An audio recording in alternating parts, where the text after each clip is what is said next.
Good evening, wanderers of the night. This is Petra, and I'm here to give a shout out to our newest subscribers and supporters of the show. Big shout out to everyone from Buzzsprout, William Tremblay, our longest standing supporter of the show. Also, thank you to Alyssa and LF, supporters from long ago before shout outs began. Thank you also to William Stevens, a new subscriber on Buzzsprout. And from Spotify, thank you sincerely, Mike H. Jett, for your review of the podcast. Always sending you love and positive thoughts and energy. From YouTube, we now have 10 new subscribers, but keep in mind that I can only see your YouTube account name if you've made your subscriptions public. So thanks to 7 of you, plus The Big Moki Show, Randy Hall, and Brian Jacobs. Thank you all so much for your support. Welcome, wanderers of the night. For the next 31 nights, Petra's Dark and Dreamy invites you to step through shadowed corridors and moonlit graveyards, where the whispers of the uncanny and the echoes of the forgotten stir. Join us as we count down to All Hallows Eve with tales that chill, enchant, and linger long after the candle flickers out. Tonight, the darkness calls. Will you answer?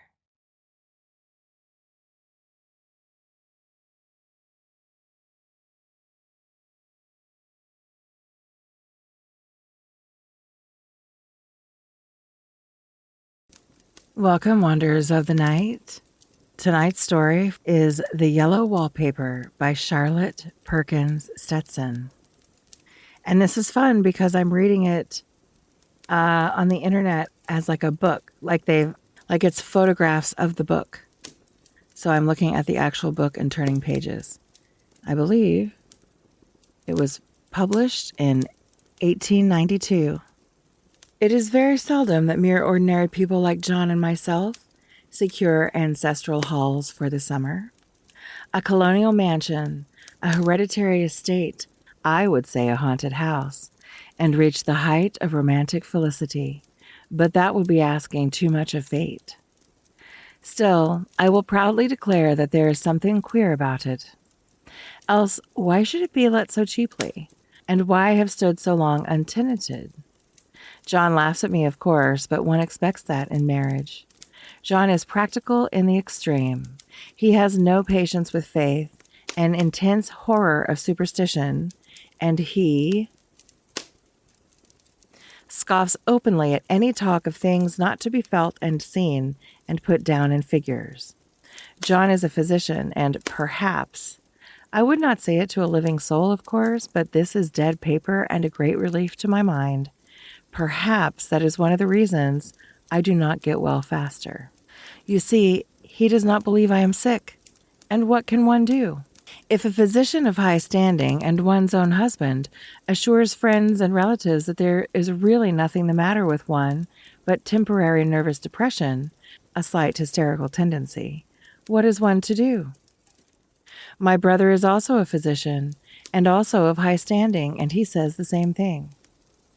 So I take phosphates or phosphites, whichever it is, and tonics and journeys and air and exercise, and am absolutely forbidden to work until I am well again. Personally, I disagree with their ideas. Personally, I believe that congenial work with excitement and change would do me good. But what is one to do? I did write for a while in spite of them, but it does exhaust me a good deal, having to be so sly about it or else meet with heavy opposition. I sometimes fancy that in my condition, if I had less opposition and more society and stimulus, but John says the very worst thing I can do is to think about my condition, and I confess it always makes me feel bad. So I will let it alone and talk about the house. The most beautiful place. It is quite alone, standing well back from the road, quite 3 miles from the village. It makes me think of English places that you read about, for there are hedges and walls and gates that lock, and lots of separate little houses for the gardeners and people. There is a delicious garden. I never saw such a garden, large and shady, full of box-bordered paths, and lined with long grape-covered arbors with seats under them. There were greenhouses too, but they are all broken now.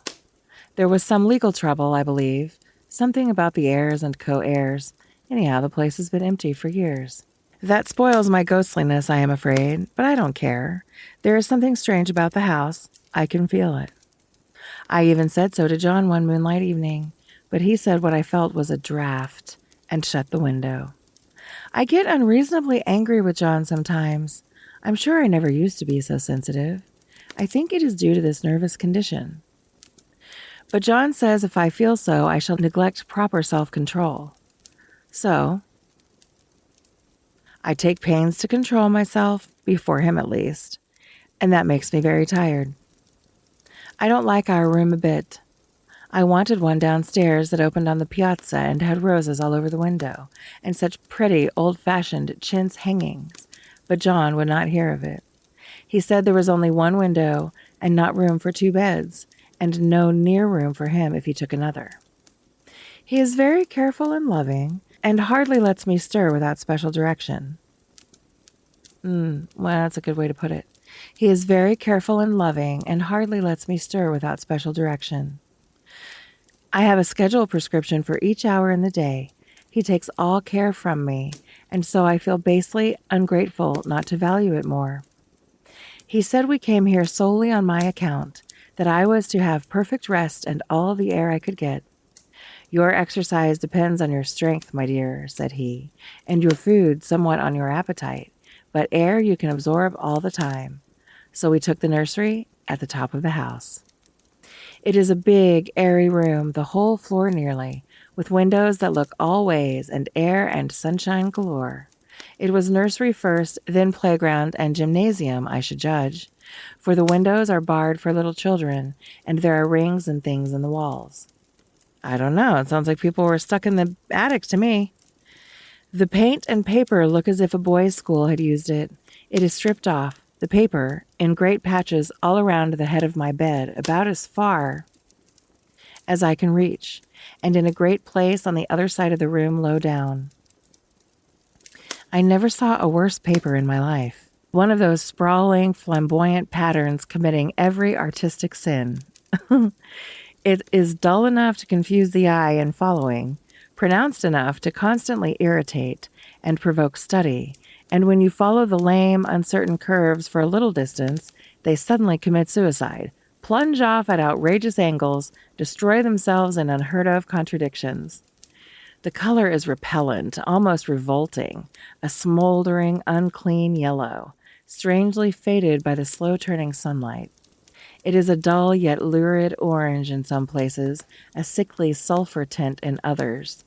No wonder the children hated it. I should hate it myself if I had to live in this room long. There comes John, and I must put this away. He hates to have me write a word. We have been here 2 weeks, and I haven't felt like writing before since that first day. I am sitting by the window now, up in this atrocious nursery, and there is nothing to hinder my writing as much as I please, save lack of strength. John is away all day, and even some nights when his cases are serious. I'm glad my case isn't serious. But these nervous troubles are dreadfully depressing. John does not know how much I really suffer. He knows there is no reason to suffer, and that satisfies him. Of course it is only nervousness. It does weigh on me so not to do my duty in any way. I meant to be such a help to John, such a real rest and comfort, and here I am, a comparative burden already. Nobody would believe what an effort it is to do what little I am able, to dress and entertain and order things. It is fortunate Mary is so good with the baby, such a dear baby. And yet I cannot be with him. It makes me so nervous. I suppose John never was nervous in his life. He laughs at me so about this wallpaper. At first, he meant to repair the room. At first, he meant to repaper the room.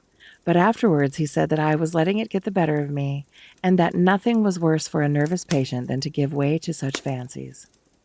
He said that after the wallpaper was changed, it would be the heavy bedstead, and then the barred windows, and then that gate at the head of the stairs, and so on. You know, the place is doing you good, he said, and really, dear, I don't care to renovate the house just for a 3 months rental. Then let's go downstairs, I said. There are such pretty rooms there. Then he took me in his arms and called me a blessed little goose, and said he would go down cellar if I wished, and have it whitewashed into the bargain. But he is right enough about the beds and windows and things.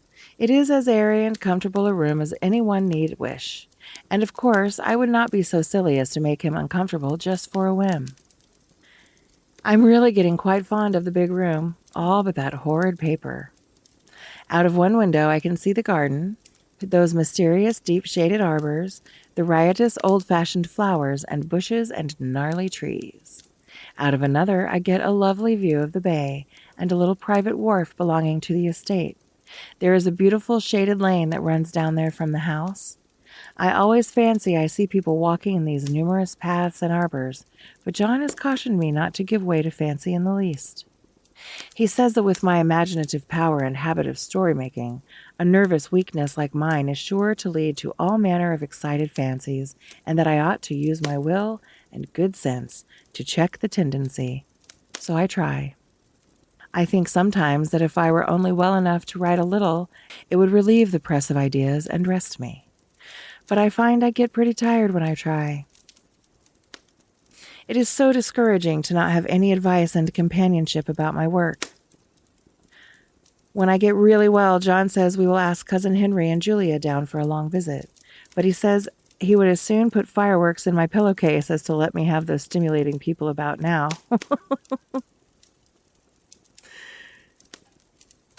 I wish I could get well faster, but I must not think about that. This paper looks to me as if it knew what vicious influence it had. There is a recurrent spot where the pattern lolls like a broken neck, and two bulbous eyes stare at you upside down. I got positively angry with the impertinence of it and the everlastingness. Up and down and sideways they crawl, and those absurd unblinking eyes are everywhere. There is one place where two breaths didn't match, and the eyes go all up and down one line, one a little higher than the other. I never saw so much expression in an inanimate thing before, and we all know how much expression they have. I used to lie awake as a child and get more entertainment and terror out of blank walls and plain furniture than most children could find in a toy store. I remember what a kindly wink the knobs of our big old bureau used to have, and there was one chair that always seemed like a strong friend. I used to feel that if any of the other things looked too fierce, I could always hop into that chair and be safe. The furniture in this room is no worse than inharmonious, however, for we had to bring it all from downstairs. I suppose when this was used as playroom, they had to take the nursery things out, and no wonder. I never saw such ravages as the children have made here. The wallpaper, as I said before, is torn off in spots, and it sticketh closer than a brother. They must have had perseverance as well as hatred. Then the floor is scratched and gouged and splintered. The plaster itself is dug out here and there, and this great heavy bed, which is all we found in the room, looks as if it had been through the wars. But I don't mind it a bit, only the paper. There comes John's sister, such a dear girl as she is, and so careful of me. I must not let her find me writing. She is a perfect and enthusiastic housekeeper, and hopes for no better profession. I verily believe she thinks it is the writing which made me sick. But I can write when she is out, and see her a long way off from these windows. There is one that commands the road, a lovely shaded winding road, and one that just looks off over the country. A lovely country, too, full of great elms and velvet meadows. This wallpaper has a kind of sub-pattern in a different shade, a particularly irritating one, for you can only see it in certain lights, and not clearly then. But in the places where it isn't faded, and where the sun is just so, I can see a strange, provoking, formless sort of figure that seems to sulk about behind that silly and conspicuous front design. Their sister on the stairs. Well, the 4th of July is over. The people are all gone, and I am tired out. John thought it might do me good to see a little company, so we just had Mother and Nellie and the children down for a week. Of course, I didn't do a thing.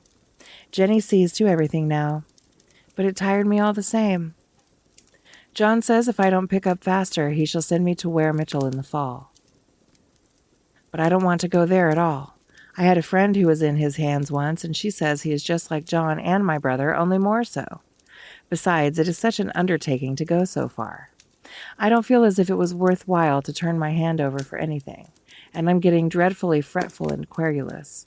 I cry at nothing, and cry most of the time. Of course I don't when John is here, or anybody else, but when I am alone. And I am alone a good deal just now.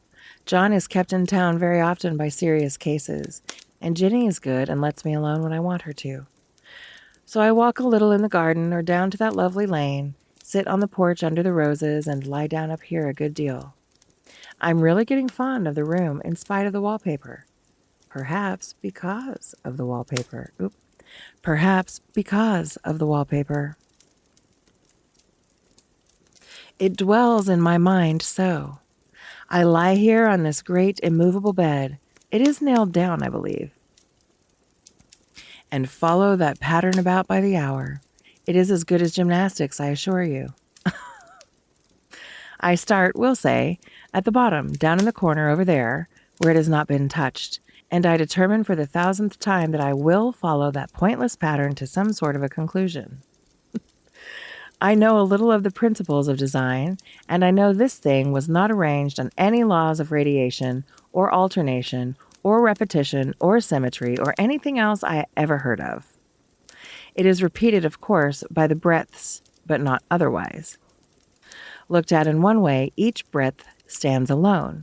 The bloated curves and flourishes, a kind of debased Romanesque with delirium tremens, go waddling up and down in isolated columns of fatuity. But on the other hand, they connect diagonally, and the sprawling outlines run off in great slanting waves of optic horror, like a lot of wallowing seaweeds in full chase. The whole thing goes horizontally, too.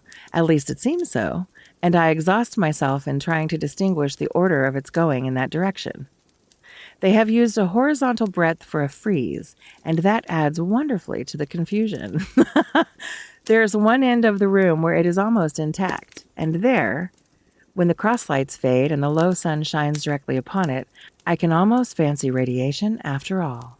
The interminable grotesques seem to form around a common center and rush off in headlong plunges of equal distraction. It makes me tired to follow it. I will take a nap, I guess. Okay, this is going to be our last chapter for now. I don't know why I should write this. I don't want to. I don't feel able. And I know John would think it absurd, but I must say what I feel and think in some way. It is such a relief. But the effort is getting to be greater than the relief. Half the time now I am awfully lazy and lie down ever so much. John says I mustn't lose my strength and has me take cod liver oil and lots of tonics and things, to say nothing of ale and wine and rare meat. Dear John, he loves me dearly and hates to have me sick. I tried to have a real, earnest, reasonable talk with him the other day and tell him how I wished he would let me go and make a visit to Cousin Henry and Julia. But he said I wasn't able to go, nor able to stand it after I got there. And I did not make out a very good case for myself, for I was crying before I had finished. It is getting to be a great effort for me to think straight. Just this nervous weakness, I suppose. And dear John gathered me up in his arms and just carried me upstairs and laid me on the bed and sat by me and read to me till he tired my head. He said I was his darling and his comfort and all he had, and that I must take care of myself for his sake and keep well. He says no one but myself can help me out of it, that I must use my will and self-control and not let my silly fancies run away with me.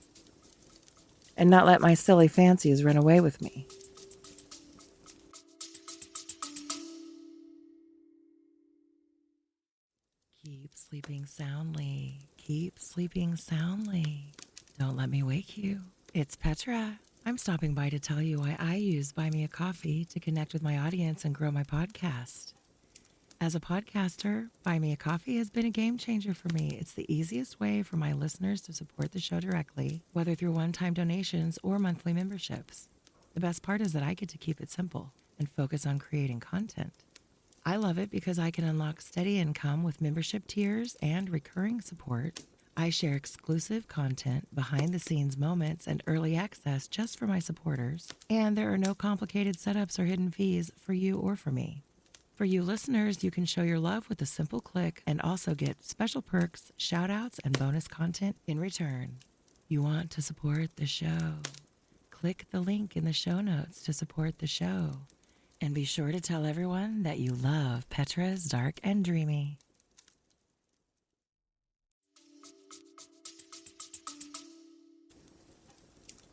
There's one comfort. The baby is well and happy and does not have to occupy this nursery with the horrid wallpaper. If we had not used it, that blessed child would have. What a fortunate escape. Why, I wouldn't have a child of mine, an impressionable little thing, live in such a room for worlds.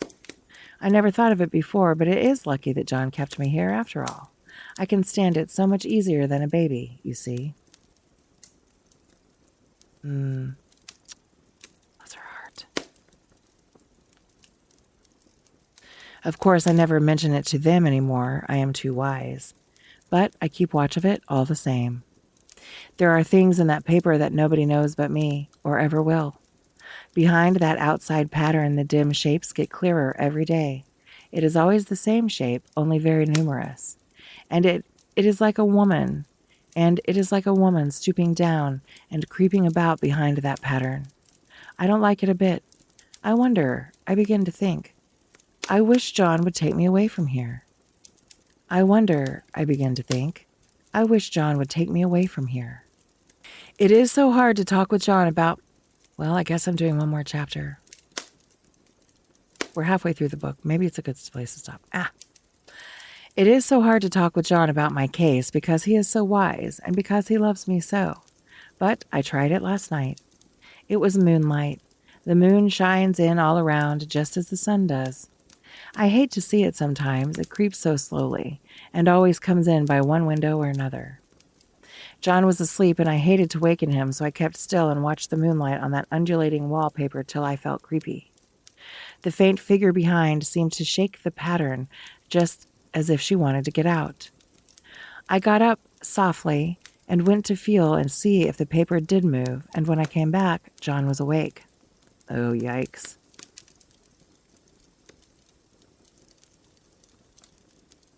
What is it, little girl? He said.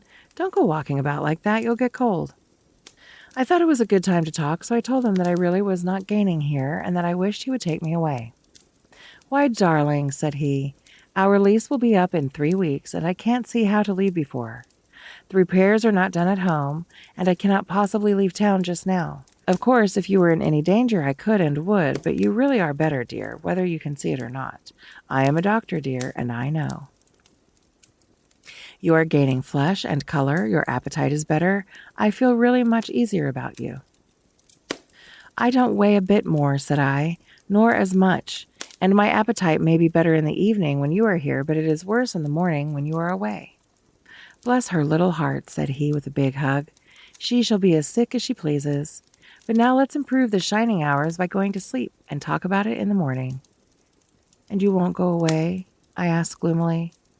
Why, how can I, dear? It is only 3 weeks more, and then we will take a nice little trip of a few days while Jenny is getting the house ready. Really, dear, you are better. Better in body, perhaps, I began, and stopped short. For he sat up straight and looked at me with such a stern, reproachful look that I could not say another word. My darling, said he, I beg of you for my sake and for our child's sake, as well as for your own, that you will never for one instant let that idea enter your mind. There is nothing so dangerous, so fascinating to a temperament like yours. It is a false and foolish fancy. Can you not trust me as a physician when I tell you so? So, of course, I said no more on that score, and we went to sleep before long. He thought I was asleep first, but I wasn't. I lay there for hours trying to decide whether that front pattern and the back pattern really did move together or separately. On a pattern like this, by daylight, there is a lack of sequence, a defiance of law that is a constant irritant to a normal mind. The color is hideous enough, and unreliable enough and infuriating enough, but the pattern is torturing. You think you have mastered it, but just as you get well underway in following, it turns it turns a back somersault, and there you are. It slaps you in the face, knocks you down, and tramples upon you. It is like a bad dream. The outside pattern is a florid arabesque, reminding one of a fungus. If you can imagine a toadstool in joints, an interminable string of toadstools budding and sprouting in endless convolutions, why, that's something like it. That is, sometimes. There is one marked peculiarity about this paper, a thing nobody seems to notice but myself, and that is that it changes as the light changes. When the sun shoots through the east window, I always watch for that first long stray ray. It changes so quickly that I never can quite believe it, which is why I watch it always. By moonlight, the moon shines in all night when there is a moon.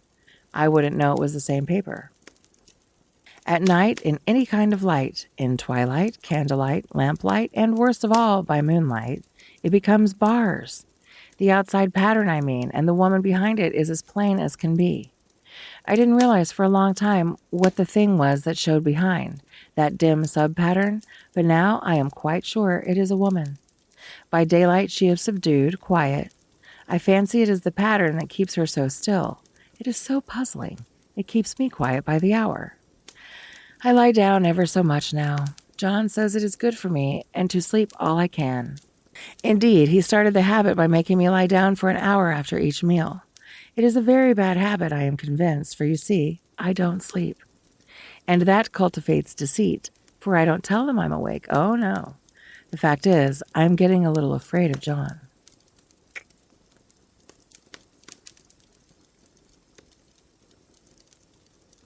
He seems very queer sometimes, and even Jenny has an inexplicable look. It strikes me occasionally, just as a scientific hypothesis, that perhaps it is the paper. I have watched John when he did not know I was looking, and come into the room suddenly on the most innocent excuses, and I've caught him several times looking at the paper. And Jenny, too. I caught Jenny with her hand on it once. She didn't know I was in the room, and when I asked her in a very quiet voice, with the most restrained manner possible, what she was doing with the paper, she turned around as if she had been caught stealing, and looked quite angry, asked me why I should frighten her so. Then she said that the paper stained everything it touched, that she had found yellow smooches on all my clothes and John's, and she wished we would be more careful. Did not that sound innocent? But I know she was studying that pattern, and I am determined that nobody shall find it out but myself. I'm feeling ever so much better. I don't sleep much at night, for it is so interesting to watch developments, but I sleep a good deal in the daytime. In the daytime, it is tiresome and perplexing. There are always new shoots on the fungus, and new shades of yellow all over it. I cannot keep count of them, though I have tried conscientiously. It is the strangest yellow, that wallpaper. It makes me think of all the yellow things I ever saw, not beautiful ones like buttercups, but old, foul, bad yellow things. But there is something else about that paper, the smell. I noticed it the moment we came into the room, but with so much air and sun, it was not bad. Now we have had a week of fog and rain, and whether the windows are open or not, the smell is here. It creeps all over the house. I find it hovering in the dining room, skulking in the parlor, hiding in the hall, lying in wait for me on the stairs. It gets into my hair. Even when I go to ride, if I turn my hair suddenly and surprise it, there is that smell. Such a peculiar odor, too. I have spent hours in trying to analyze it to find what it smelled like. It is not bad at first, but quite the subtlest, most enduring odor I ever met. In this damp weather, it is awful. I wake up in the night and find it hanging over me. It used to disturb me at first. I thought seriously of burning the house to reach the smell. But now I am used to it. The only thing I can think of is that it is like the color of the paper, a yellow smell. There is a very funny mark on this wall, low down, board. There is a very funny mark on this wall, low down near the mopboard, a streak that runs around the room. It goes behind every piece of furniture. It goes behind every piece of furniture except the bed, a long, straight, even smooch, as if it had been rubbed over and over. I wonder how it was done and who did it, what they did it for. Round and round and round, round and round and round. It makes me dizzy. I really have discovered something at last. Through watching so much at night, when it changes so, I have finally found out. The front pattern does move, and no wonder. The woman behind shakes it. Sometimes I think there are a great many women behind, and sometimes only one, and she crawls around fast, and her crawling shakes it all over. Then, in the very bright spots, she keeps still. And in the very shady spots, she just takes hold of the bars and shakes them hard. And she is all the time trying to climb through. But nobody could climb through that pattern. It strangles so. I think that is why it has so many heads. They get through, and then the pattern strangles them off and turns them upside down and makes their eyes white. If those heads were covered or taken off, it would not be half so bad. I think that woman gets out in the daytime. And I'll tell you why. Privately, I've seen her. I can see her out of every one of my windows. It is the same woman, I know, for she is always creeping, and most women do not creep by daylight. I see her in that long shaded lane, creeping up and down. I see her in those dark grape arbors, creeping all around the garden. I see her on that long road under the trees, creeping along, and when a carriage comes, she hides under the blackberry vines. I don't blame her a bit. It must be very humiliating to be caught creeping by daylight. I always lock the door when I creep by daylight. I can't do it at night, for I know John would suspect something at once. And John is so queer now that I don't want to irritate him. I wish he would take another room. Besides, I don't want anybody to get that woman out at night but myself. I often wonder if I could see her out of all the windows at once. But turn as fast as I can only see out of one at a time. And though I always see her, she may be able to creep faster than I can turn. I have watched her sometimes away off in the open country, creeping as fast as a cloud shadow in a high wind. If only that top pattern could be gotten off from the under one. I mean, to try it, little by little. I have found out another funny thing, but I shan't tell it this time. It does not do to trust people too much. There are only 2 more days to get this paper off, and I believe John is beginning to notice. I don't like the look in his eyes. And I heard him ask Jenny a lot of professional questions about me. She had a very good report to give. She said I slept a good deal in the daytime. John knows I don't sleep very well at night, for all I'm so quiet. He asked me all sorts of questions, too, and pretended to be very loving and kind, as if I couldn't see through him. Still, I don't wonder he acts so, sleeping under this paper for 3 months. It only interests me, but I feel sure John and Jenny are secretly affected by it. Hurrah! This is the last day, but it is enough. John is to stay in town overnight and won't be out until this evening. Jenny wanted to sleep with me, the sly thing, but I told her I should undoubtedly rest better for a night all alone. That was clever, for really, I wasn't alone a bit. As soon as it was moonlight and that poor thing began to crawl and shake the pattern, I got up and ran to help her. I pulled and she shook, I shook and she pulled, and before morning we had peeled off yards of that paper, a strip about as high as my head and half around the room. And then, when the sun came and that awful pattern began to laugh at me, I declared I would finish it today. We go away tomorrow, and they are moving all my furniture down again to leave things as they were before. Jenny looked at the wall in amazement, but I told her merrily that I did it out of pure spite at the vicious thing. She laughed and said she wouldn't mind doing it herself, but I must not get tired. How she betrayed herself that time! But I am here, and no person touches this paper but me, not alive. She tried to get me out of the room. It was too patent. But I said it was so quiet and empty and clean now that I believed I would lie down again and sleep all I could, and not to wake me even for dinner. I would call when I was woke. So now she is gone, and the servants are gone, and the things are gone, and there is nothing left but that great bedstead nailed down with the canvas mattress we found on it. We shall sleep downstairs tonight and take the boat home tomorrow. I quite enjoy the room now it is bare again. How those children did tear about here! This bedstead is fairly gnawed. But I must get to work. I have locked the door and thrown the key down into the front path. I don't want to go out, and I don't want to have anybody come in till John comes. I want to astonish him. I've got a rope up here that even Ginny did not find. If that woman does get out and tries to get away, I can tie her. But I forgot I could not reach far without anything to stand on. This bed will not move. I tried to lift and push it until I was lame, and then I got so angry I bit off a little piece at one corner, but it hurt my teeth. Then I peeled off all the paper I could reach standing on the floor. It sticks horribly, and the pattern just enjoys it. All those strangled heads and bulbous eyes and waddling fungus growths just shriek with derision. I am getting angry enough to do something desperate. To jump out of the window would be an admirable exercise, but the bars are too strong even to try. Besides, I wouldn't do it. Of course not. I know well enough that a step like that is improper and might be misconstrued. I don't like to look out of the windows even. There are so many of those creeping women, and they creep so fast. I wonder if they all come out of that wallpaper as I did. But I am securely fastened now by my well-hidden rope. You don't get me out in the road there.